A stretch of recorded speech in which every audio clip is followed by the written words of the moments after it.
Before the market domination of the iPhone, Microsoft's Windows Mobile was the platform of choice for most smartphone makers. Nokia, Symbian, and BlackBerry were also big contenders in the smartphone game. But at that time, all those platforms were cumbersome to use with lackluster performances. From as early as the 2000s, Apple had been working on a smartphone, with Steve Jobs hating all of the prototypes. In fact, Steve Jobs hated the idea of Apple making a phone. A company called Fingerworks developed a gesture recognition technology device, and one of Apple's employees brought one of these devices to work. And that day, something big was born. Here's 4 smartphones, right? What's wrong with their user interfaces? Well, the problem with them is really sort of in the bottom 40 there. It's this stuff right here.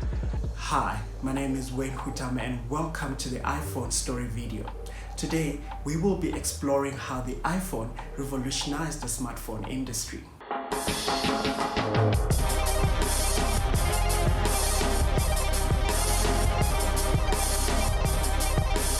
Today, iPhone is seen as a prestige smartphone, creme de la creme of smartphones.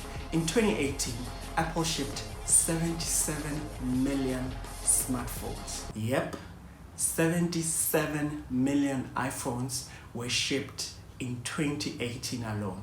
Johnny Ive, born in London, England, moved to the USA in 1992 to join Apple's design team, and after Steve Jobs returned to Apple in 1997, Johnny became the Senior Vice President of Industrial Design. Remember the Apple employee who brought the Fingerworks device to work? Well, Johnny was impressed by this device and pitched a concept inspired by the Fingerworks device to Steve Jobs. Jobs outright rejected that idea. That rejection turned into an emotional obsession for Johnny to prove to Jobs how wrong he was. And eventually, Steve Jobs gave the concept the go-ahead. But things were not working out for the Apple engineers. Every concept that they engineered would fail. In 2005, Jobs gave them direct instruction that they must make this phone work, and it must be a touchscreen. At that time, most smartphones had a keyboard. A year before that, Steve Jobs had a surgery to remove tumor in his pancreas. I had a scan at 7:30 in the morning, and it clearly showed a tumor on my pancreas. I didn't even know what a pancreas was.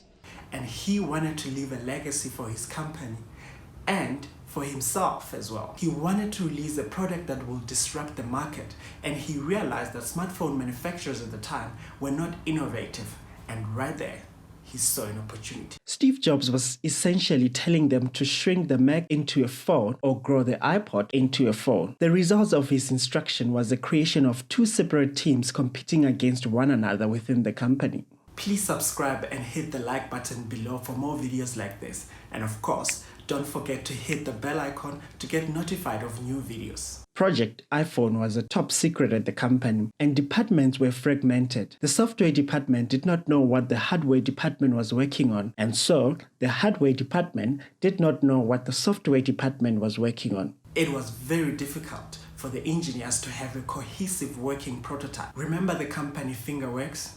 Well, around this time, Apple purchased the company to use its technology in their prototype. No one knew what the end product would look like. Apple knew that if they wanted the iPhone to be great, they will not be able to produce every component of the iPhone.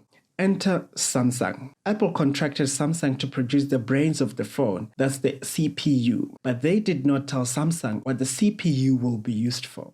So, Samsung took a CPU for a TV set box, like DSTV decoder, and custom made it to Apple's specifications. Meanwhile, within Apple, engineers continue to work 7 days a week. As we all know, lack of sleep makes one grumpy. Tension between the employees was so high that it is alleged that they used to fight like primary school kids. But all of those frustrations led to this. That's it. After the release, Steve Jobs' ambition to disrupt the market became a reality. Every news outlet was talking about the iPhone. The iPhone is set to launch later today at 6 o'clock. Right now it's about 4:50 in the afternoon. People were queuing and sleeping out at night just to spend their money on the most expensive phone at the time. You paid $500 to secure a spot in this line. No, just, come and sit here.